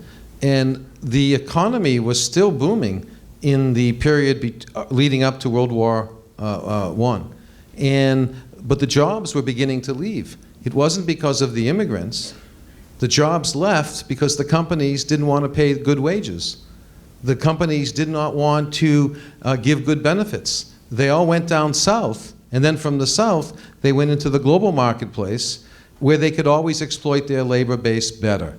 And once they couldn't exploit their labor base here in Lowell, because they began unionizing and organizing for better, because they couldn't get better wages, they couldn't get better living conditions that come with better wages. So it's not the immigrants. Job creation is there if the companies want to do it, but they're leaving. And the companies, this is often what's not talked about. The US corporate base, in terms of right across the spectrum of companies, are doing quite well in the global marketplace, paying as little wages as possible. If they came back home, if you would, and paid good wages, then more communities would have good jobs. So it's not the immigrants, it's, in that sense, the infrastructure and the essentially multinational corporate infrastructure. So there is a greater need for partnerships between communities, government, and the private sector to create jobs. It's not the immigrants. And the historical record has proven that. And by the way, and I'm from Middlesex. Okay. Hold on, woman in the red shirt, and then the lady here, and then Karonika. I know Karonika because she's also a Commonwealth Honors student. Hi there. And the mother of a Commonwealth Honors student. That's right. Hi. I believe that at the core of our issues with immigration and so forth is fear. It is, there's fear on both sides, basically. And Donald Trump is taking advantage of this. He's fear-mongering all across the nation right now. And it is always the latest arrival in this country that suffers and gets scapegoated. So how do we address this on a national level? I mean, how do we get rid of this fear? This is basic. How do we get to the core of this? I'm hoping chit-chats like this help reduce fear. I don't know. Does anyone else want to comment?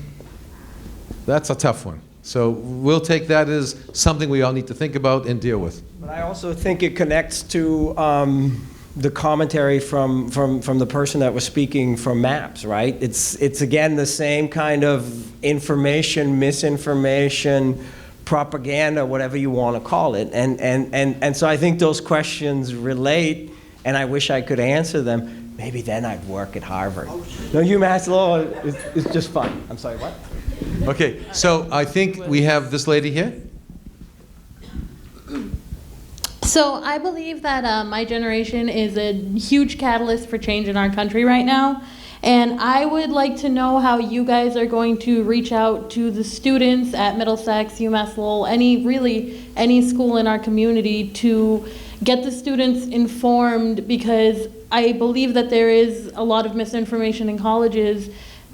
I do believe that our students want to help, and I would like to know how we can get them into the community help. Anyone want to address CBA on the way? That's a fantastic question. I'm so glad you asked that. CBA has historically worked with young people in a lot of programs. We used to have a youth organizing group. More recently, we are trying to build more connections with Middlesex and with UMass Lowell through internships, work-study programs. We have a few college students who work in our after-school program, so they're modeling such fantastic behavior for our residents' kids. And they're getting to connect with people that they identify with, which is really important. And some of our best ideas come from the young people in our communities, because you're not thinking, oh, we did that 10 years ago and it didn't work. You're thinking, no, I want to try it, and I'll make it happen.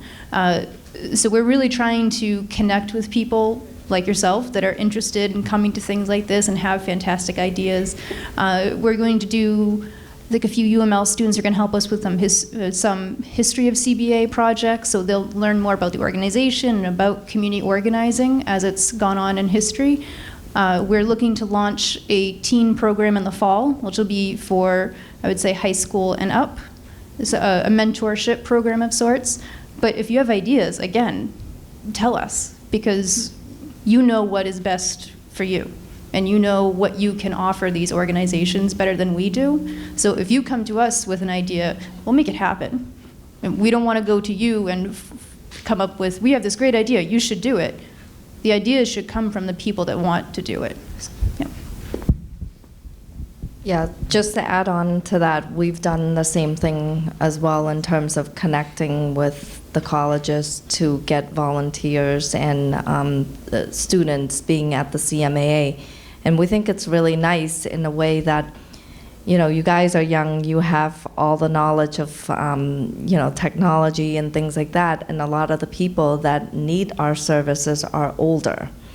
And it's in a way, we look at that of, you know, the elders are afraid that we're losing our culture, our values, and things like that. So this is a way for us to create a space where you can interact and learn from each other, where the older people would learn about the technology and how to look things up online and things like that, and then you would then be able to communicate and, you know, learn about your language and your culture. And we've taken in a lot of volunteers that way, and then over time they become to work for us.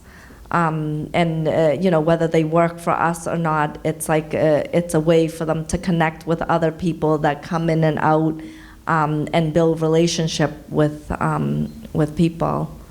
And same thing as Julia, if there's any other ideas that you know, you have, please share.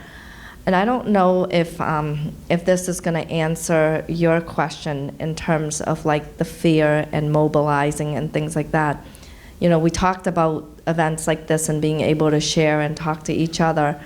And it's understandable, and I don't know if I'm going to answer your question either, but I think it's understandable that when you're new, you have something going on with what you're going through, you're feeling fearful, and you know, especially with different cultures, as I had shared, we went through what we went through back home. But you know, taking an example of the Cambodian community, of you know, a couple of weeks ago, a group spoke up, and people listen.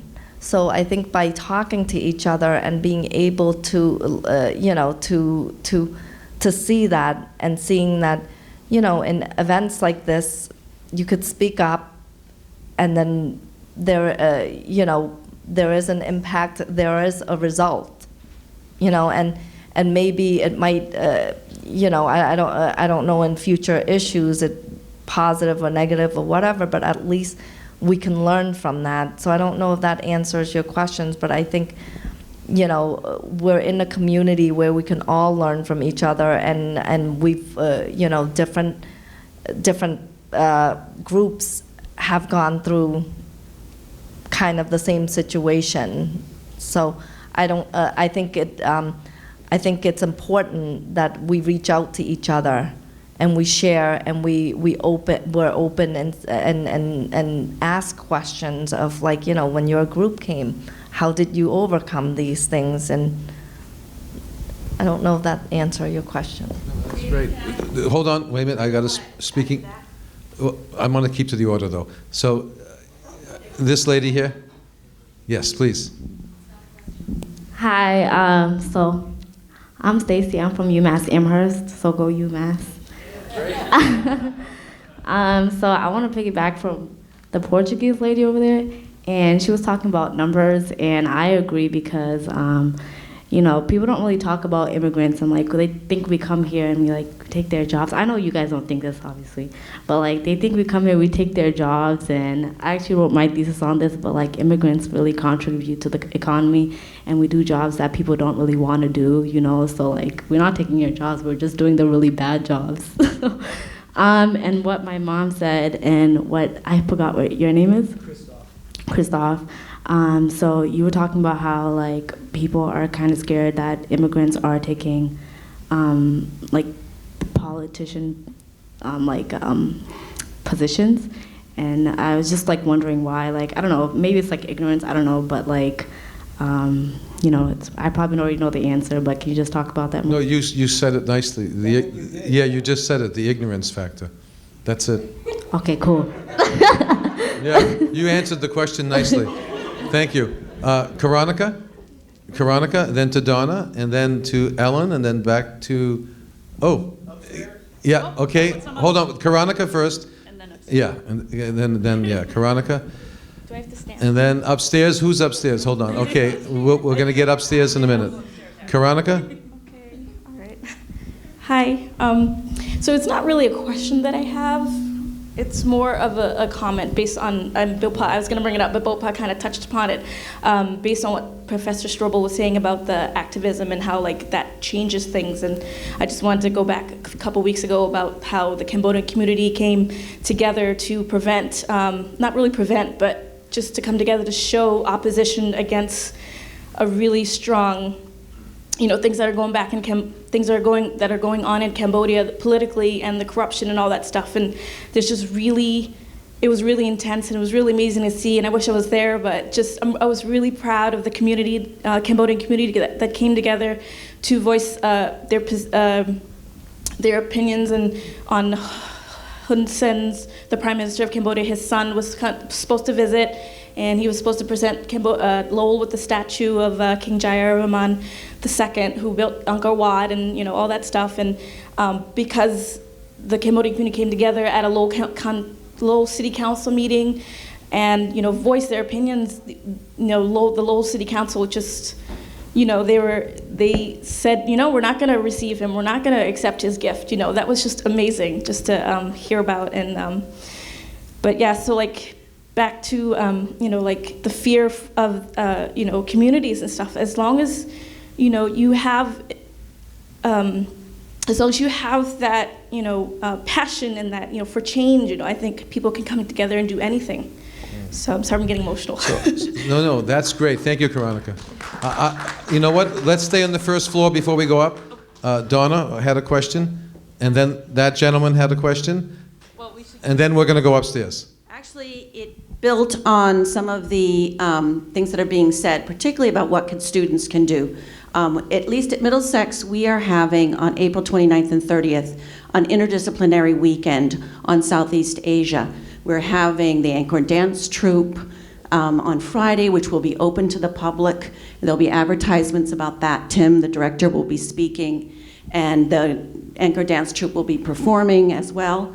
And then on Saturday, we have speakers, including Judy Ledgerwood, who's internationally known, and Chun Mei, a survivor of Tuslong, as well as many of our faculty who are, and an open concert as well by local folk musicians and a master classical musician. So if you want to learn more about cultures, these are some things that you can go to. And on November 4th and 5th at Middlesex, we'll be having an interdisciplinary weekend on immigration.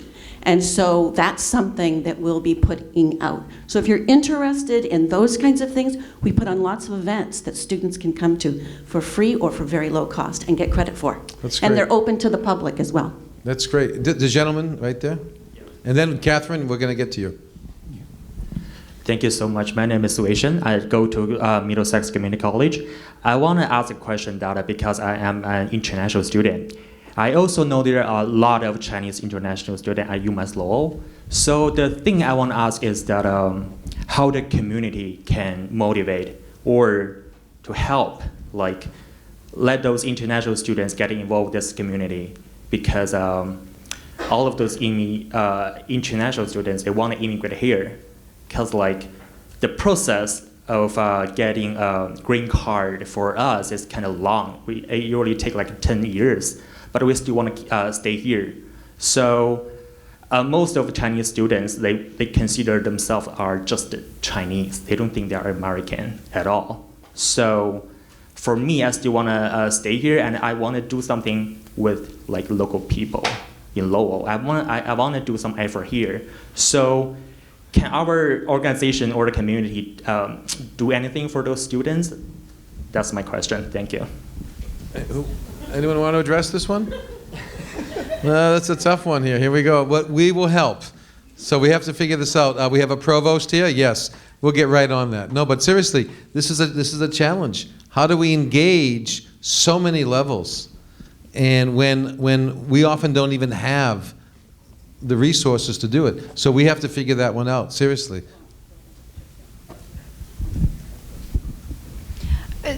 This is a great question, and it's not quite where you're going, but I worked at the university before I moved to CBA. I jumped ship.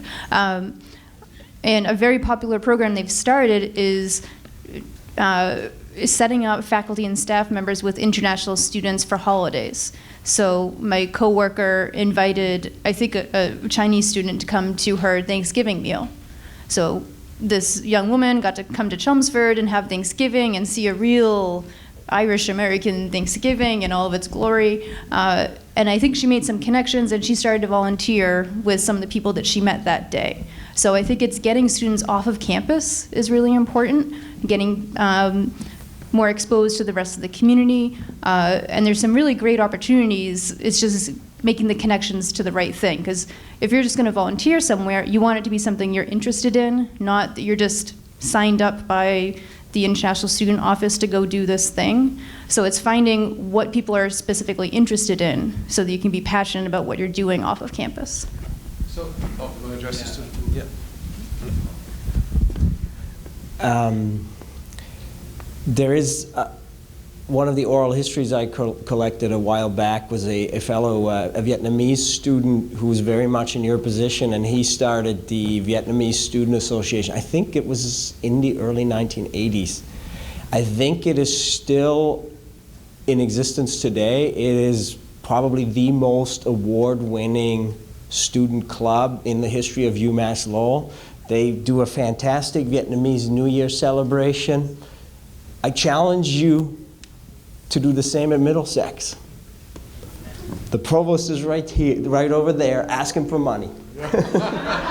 So, yeah, and so contact me. My name is David Kalivas. Contact me. Our Dean of Global Education is sitting in front of you, Donna Katie. Ask someone, that guy who runs the honors program, and I bet you'll find my email, but speak to me after the event. honors@middlesex.mass.edu, and let's talk and let's figure these things out. Now, Catherine, are you ready? Oh, Catherine's ready. Another Commonwealth Honors Program student. Did I mention that already? You probably did. All right, so what I was sort of interested in is intersectionality in terms of the immigrant narrative. So in particular, I'm thinking about minority groups that are to a large extent non-immigrant, say immigrants who are also LGBT plus, or immigrants who are also disabled? Like, what kind of resources do we have out there for people in such positions right now?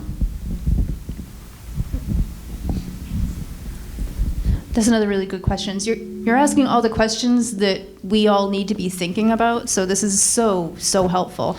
In a lot of our housing, we do have a pretty large amount of disabled residents, either through illness or through physical disabilities, mental disabilities, and it is a challenge because these people are, like you said, marginalized for at least two, possibly more parts of themselves. So we try to have support groups. We try to connect people with the resources that are helpful for them, and we try to do it in a culturally competent way. The Community Health Center is really good for this because they do employ so many people from so many different parts of the world. They speak 23 different languages. So we see ourselves as helping our residents, specifically those with extra challenges, connect to the resources that are already here, or finding a way to build those resources if it doesn't already exist. So currently there is not a Spanish-speaking cancer survivor support group in Lowell. That's ridiculous. This is obviously a group of people that needs to connect with each other to get themselves and their families through this situation. So we're working with the health center and some other partners on how we can start building that. Just maybe two more, and then I have to wrap it up. David, two up here. David, up here. Yeah, up here, upstairs. Yep. Is that Maria? Oh, yeah. It's Hi, Maria. Thank you. Hi, everybody. Maria works Hi. in our multicultural center at the college. Which is what I'm going to plug because I hear a lot of students who want to be involved. So calm down. I want you. I want your ideas. Okay, I want you to start that club. I want you to start that new year. And I can't do it if it's just me who has the idea of Maria wants to do it. No, it's you students have the power. You have the power to create a real change in your communities. You have these folks right here in the community. That's why I moved to Lowell. There's so many different community organizations that are here already, willing to help and really just willing to be that resources for all the different immigrants here. I want to echo so many things that I've heard tonight about how immigrants, because I'm an international student advisor, so I know all the documents that immigrants have to go through, all the visas. It's intense, and there is that economic value there. It's right there. So I know that that's just a myth that that's just coming to steal jobs, whatever. It doesn't make any sense. And I just want to echo all of your comments. I want to really say, come see me, come in the Multicultural Center, come get those programs that we have offered out of there and be engaged and be involved and really come to these community organizations. And Maria is located on the first floor of the Lowell City campus in the Multicultural Center. Fifth floor. Not fifth floor, ground floor. No, that's what I meant. I meant ground floor. I'm sorry. Ground floor. I meant, ground first, yeah. The ground floor. Okay, maybe a couple more. Yes, sir. Whoops. Can we stay up here one and then I'll go down? All right, one upstairs. Who's speaking? No, go ahead. Carl, is that Carlos? Yeah. Oh, Carlos, thank you for bringing your class. I guess we'll let you speak too. So just speaking to the questions concerning numbers and jobs earlier, sort of study published last month found that Massachusetts would bring in more than $60 million annually if undocumented workers were granted full legal status. In the interests of bottom-up policy making, we can look laterally and combat these issues on multiple fronts. So you have, for example, an action happening in 2 dates, the Viper 15, happening at the State House. You have a current bill for licensing undocumented immigrants. So we can look to these sort of, we can make lateral movements following what Kate was saying in terms of concerns for other groups within the immigrant community. So No, that's great. So while Deb is coming downstairs with the microphone, I'm just going to remind us that when we do leave, I don't know if the food is still out there or not. I have no idea. I've been in here. No, it's not. So yes, So I want to make the other comment that my dean has reminded me, but I was on it, that we have an evaluation form, and the evaluation form is where? Oh, the evaluation forms are on all your seats. So make sure you fill them out and leave them with Sherry Dank over here will collect them, but we're not leaving yet. So, this gentleman right here. And then I think Ellen had a question too. Thank you. As an immigrant, I've always struggled with the vast difference in culture from where I'm from and here. How do you balance not offending anyone and try to fit in into... How do you balance not offending anyone and trying to fit in? Yeah. Well, you know, we just do the best we can, and sometimes we may offend people, and you know, and we just do and we need, you know, to be a little. Everyone needs to be a little more understanding, I guess. That's that reality when you think of it. It's not easy. I don't know how you want to address that, except that fitting. What does fitting in mean, right? It means that we need also in our communities not just to fit in, but our communities need to learn, and this is where education comes in, that others don't need to fit in, that we need to fit too. That there is a mutuality of adjustment, that we need to realize that we're all different and that we all have also different cuisines that we can celebrate and eat a lot of together. But maybe in the celebration process, we can learn to realize that others fit into us. We fit into them. It's a mutual thing. All too often it's like, oh, you have to fit in. You must assimilate. And, you know, it's really, that's our challenge, to create comfort zones within our communities so that the whole community becomes comfortable. And it's not an easy answer, obviously. For me, in my own experience, luckily, I was a part of growing up in Lynn, I was a part of an organization called Girls Incorporated.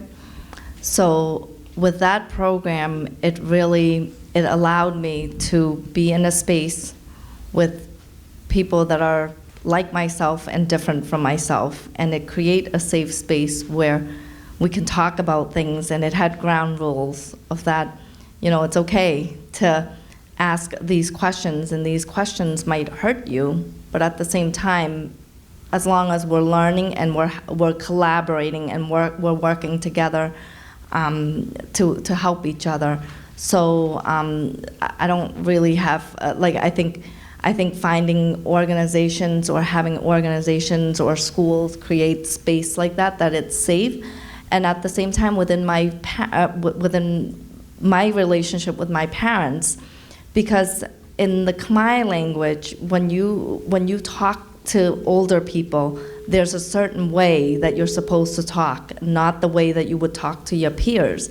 But when I lost that language, my parents actually, for a long time, would always think I'm lying to them. Because when they ask me a question in Khmer, I would try to process it, to understand it, but then I would try to think of like a way to say it that's not disrespectful to them, or to have them think that I'm talking back or things like that.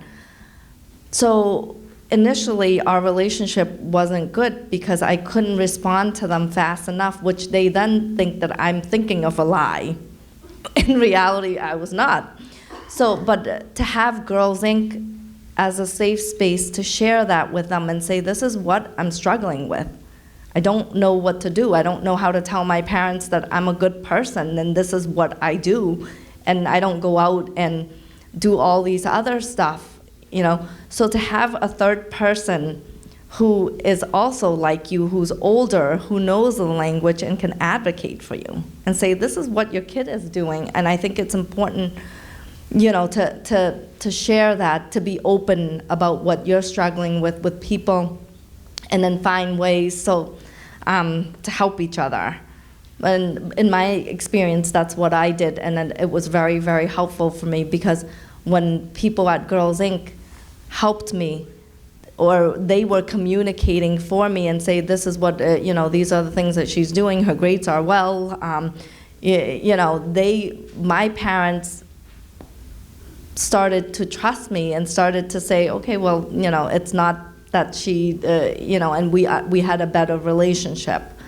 So. All right, this will be the absolute last one. Rogers or Ellen, did you? Rogers. Thank you. My intention was to comment on something she asked. I'm sorry, I forgot your name. I forgot your name. Yeah, Maria. So you talked about the misconceptions that are out there and how probably we could address them. I'm interested so much into change, in understanding how we can change certain concepts. And I think that one of the ways we can address some of these issues is through programs like this one. Engaging each other and reaching out to each other.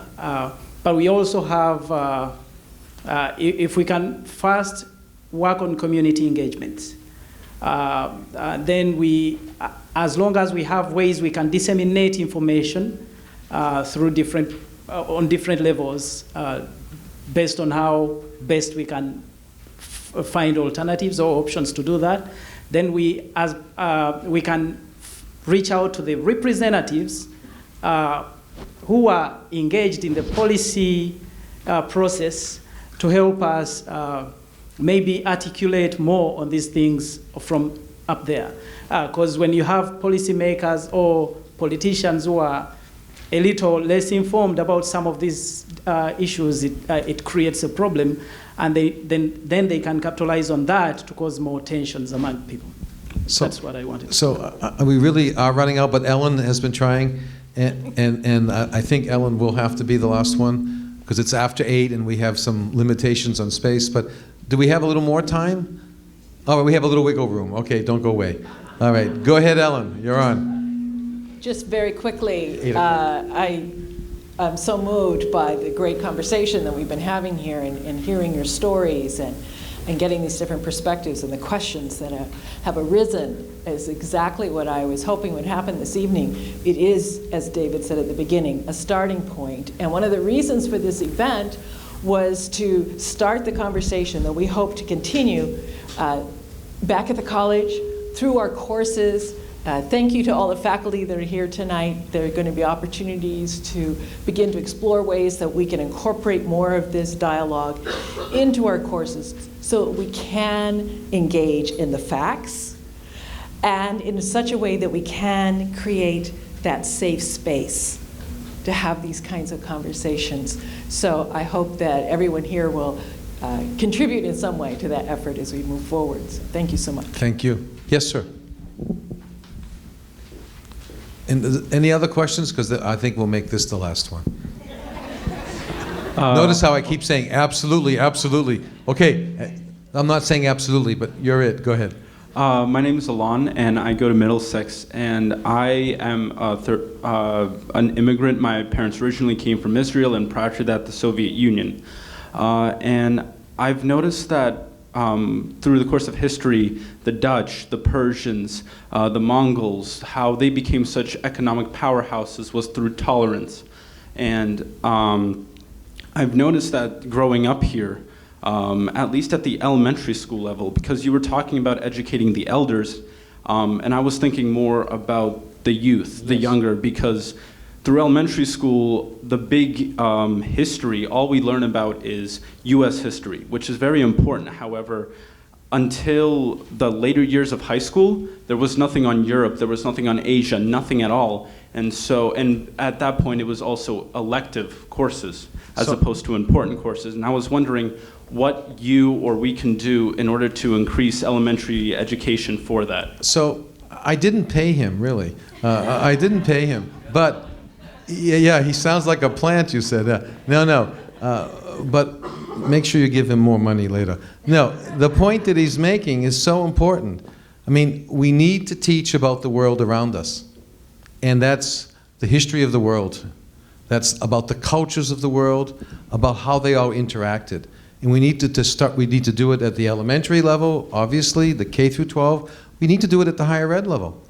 We need to have, just as we say, English and math and science are basic requirements for students, we need to throw in there a world historical, a world cultural requirement. It is as important as it is to read and write and do arithmetic and math. and understand the scientific principles. To understand how to interact with people of diversity, you need to know something about that diversity. So you couldn't have said it better. I think I've not only agreed, I've taken your point one step further, and so from now on, the university in Middlesex will have that requirement in place. There we go. But seriously, that's an important issue. Thank you for asking it. Okay, we really have to finish off, but is that the last? What?